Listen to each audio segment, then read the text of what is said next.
Part 2. Pumpkins and Monumental Sculptures. Kusama returned to Japan in 1973, and in 1977 she entered a mental hospital to seek treatment for obsessive-compulsive disorder. She has lived and worked there ever since, continuing to create art. During the 1980s, pumpkins became one of her most famous symbols. She first began drawing them in the 1940s, inspired by one of the few pleasant memories from her otherwise traumatic childhood, when her family grew pumpkin seeds and she would walk through the nearby fields. Kusama has said that pumpkins brought her comfort, describing them as simple, playful, and full of life. Over time, she often used pumpkins as a way to represent herself, almost like self-portraits. By the late 1980s, Kusama's career was beginning to recover from her earlier setbacks. In 1991, she created her first infinity mirror room in 25 years, this time containing handmade dotted pumpkin sculptures. The work was chosen to represent Japan at the 45th Venice Biennale, an important international art festival in Italy in 1993. In her 2016 work, All the Eternal Love I Have for the Pumpkins, Kusama recreated this earlier mirror room, replacing the handmade pumpkins of the original with self-illuminated pumpkins. In 1994, Kusama made her first large outdoor pumpkin sculpture on Naoshima Island in Japan. The yellow pumpkin with black dots sits at the end of a pier and reflects the water and surrounding scenery.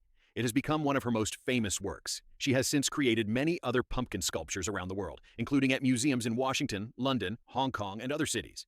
These sculptures are made to survive the elements and often constructed from a highly durable plastic, coated with a protective paint that helps them withstand weather and sunlight.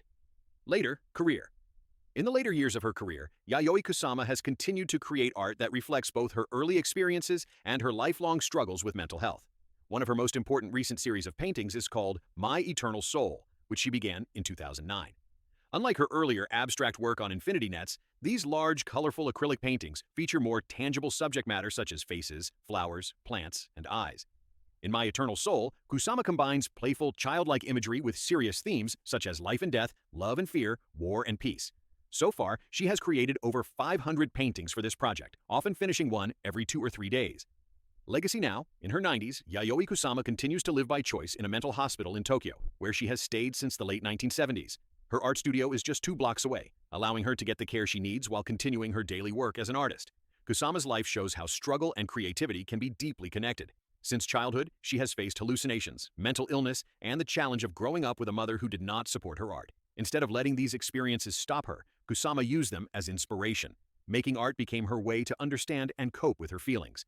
It also gave her strength to keep going in a world that often made her feel like an outsider, both in Japan, where women's roles were limited, and in New York's art world, which was dominated by men.